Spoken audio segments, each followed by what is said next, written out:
দীপাৱলীত কপাল ফুলিব ৫ ৰাশিৰ জাতক জাতিকাৰ।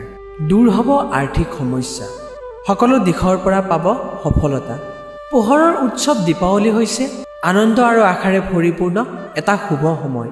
এই উৎসৱ কেৱল আলোক প্ৰজ্বলনৰ নহয়, ই জীৱনত অন্ধকাৰ দূৰ কৰি সৌভাগ্য আৰু সমৃদ্ধিৰ আহ্বান জনায়।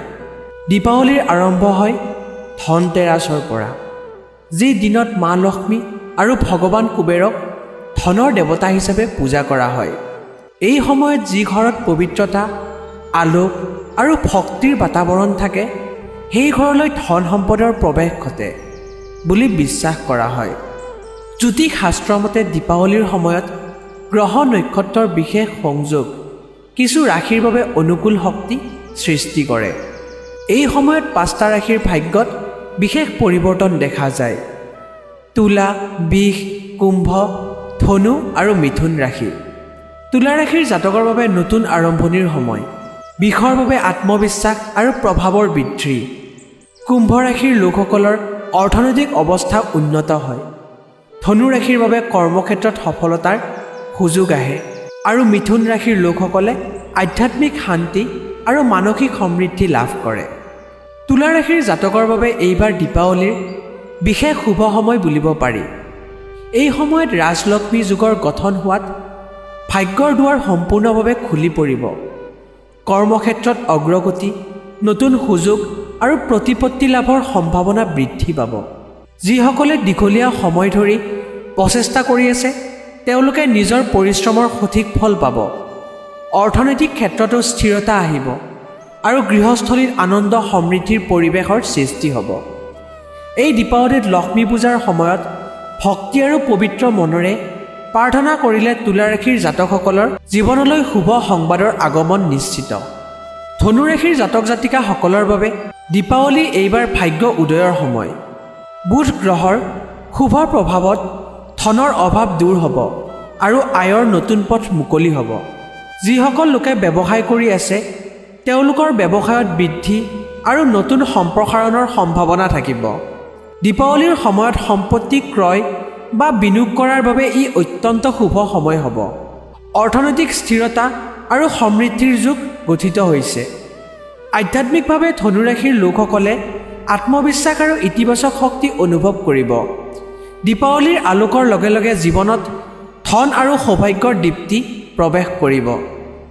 কুম্ভ ৰাশিৰ জাতক জাতিকাসকলৰ বাবে দীপাৱলীৰ সময়টো অত্যন্ত শুভ আৰু উজ্জ্বল ভৱিষ্যতৰ সূচক। ই সময়ত গ্ৰহ নক্ষত্ৰৰ গঠন কুম্ভ ৰাশিৰ লোকসকলৰ বাবে ধনাত্মক ফলাফল বঢ়াই তুলিব। বিশেষকৈ যিসকলে শ্বেয়াৰ বজাৰ, বিনিয়োগ বা ব্যৱসায়ৰ ক্ষেত্ৰত নতুন পদক্ষেপ ল'ব বিচাৰে, তেওঁলোকৰ বাবে এই সময়খিনি লাভজনক হ'ব। অৰ্থনৈতিকভাৱে সমৃদ্ধিৰ সম্ভাৱনা প্ৰবল আৰু পূৰ্বৰ ক্ষতিও পূৰণ হ'ব পাৰে। দীঘলীয়া সময় ধৰি চলি থকা সমস্যা, মানসিক চিন্তা বা পৰিয়ালিক অস্থিৰতাৰ সমাধান আহিব। শিক্ষা ক্ষেত্ৰৰ শিক্ষাৰ্থীসকলৰ বাবে ই উন্নতিৰ সময়। উচ্চ শিক্ষাৰ সুযোগ বা বিদেশ গমন সফল হোৱাৰ সম্ভাৱনা বৃদ্ধি পাব। কুম্ভ ৰাশিৰ লোকসকলে যদি মন একাগ্ৰ কৰি কাম কৰে, তেন্তে দীপাৱলীৰ শুভ আলোকে তেওঁলোকৰ জীৱনলৈ নতুন আশাৰ দীপ্তি, স্থিৰতা আৰু সৌভাগ্য লৈ আহিব। ২০২৫ বৰ্ষৰ দীপাৱলীৰ সময় বৃষ ৰাশিৰ জাতক জাতিকাসকলৰ বাবে বিশেষ শুভ বুলিব পাৰি। এই সময়ত শুক্ৰ গ্ৰহৰ শক্তিশালী প্ৰভাৱ বৃষ ৰাশিৰ ওপৰত পৰিব, যাৰ ফলত ধন, সমৃদ্ধি আৰু সৌভাগ্যৰ যুগ গঠিত হ'ব। শুক্ৰ গ্ৰহ ধন সম্পদ আৰু সুখৰ প্ৰতীক, সেয়ে এই ৰাশিৰ লোকসকলৰ অৰ্থনৈতিক দিশত উল্লেখযোগ্য উন্নতি দেখা যাব। নতুন আয়ৰ পথ মুকলি হ'ব পাৰে আৰু যিসকল ব্যক্তিয়ে ব্যৱসায় বা বিনিয়োগৰ ক্ষেত্ৰত পৰিশ্ৰম কৰি আছে, তেওঁলোকে বিশেষ সফলতা লাভ কৰিব। দীঘলীয়া সময় ধৰি বৃষ ৰাশিৰ জাতকসকলৰ উদ্বিগ্ন কৰি ৰাখিছিল, সেই সমস্যাবোৰ দীপাৱলীৰ সময়ত ধীৰে ধীৰে সমাধান হ'ব। পৰিয়ালিক জীৱনত আনন্দ আৰু স্থিৰতা আহিব। ধন লাভ, সম্পত্তি ক্ৰয় আৰু মানসিক শক্তিৰ দিশত এই সময়খিনি এক শুভ পৰিৱৰ্তনৰ সূচক। দীপাৱলীৰ শুভ আলোকে বৃষ ৰাশিৰ জীৱনলৈ সৌভাগ্য আৰু সমৃদ্ধিৰ নৱ অধ্যায় আৰম্ভ কৰিব। মিথুন ৰাশিৰ জাতক জাতিকাসকলৰ বাবে এইবাৰ দীপাৱলীৰ শুভ সময় আৰু নতুন সম্ভাৱনাৰে পৰিপূৰ্ণ হ'ব। গ্ৰহ নক্ষত্ৰৰ অনুকূল অৱস্থাৰ ফলত তেওঁলোকৰ জীৱনত আৰ্থিক উন্নতি, কৰ্মজীৱনত অগ্ৰগতি আৰু সমৃদ্ধিৰ সপোন বাস্তৱ হোৱাৰ সম্ভাৱনা থাকিব। যিসকলে ব্যৱসায়ত আছে তেওঁলোকৰ ব্যৱসায়ত লাভ আৰু সম্প্ৰসাৰণৰ নতুন সুযোগ আহিব। নতুন বিনিয়োগ বা অংশীদাৰী কাৰ্য আৰম্ভ কৰাৰ বাবে এই সময়খিনি অতি শুভ। চাকৰিৰ ক্ষেত্ৰতো শুভ সংবাদৰ সম্ভাৱনা আছে। পদোন্নতি, বেতন বৃদ্ধি বা নতুন দায়িত্ব লাভ কৰিব পাৰে। লগতে যিসকলৰ পাবলগীয়া ধন আছে সেই ধনো লাভ হোৱাৰ সম্ভাৱনা আছে। পৰিয়ালিক ক্ষেত্ৰতো শান্তি আৰু আনন্দ বৃদ্ধি পাব।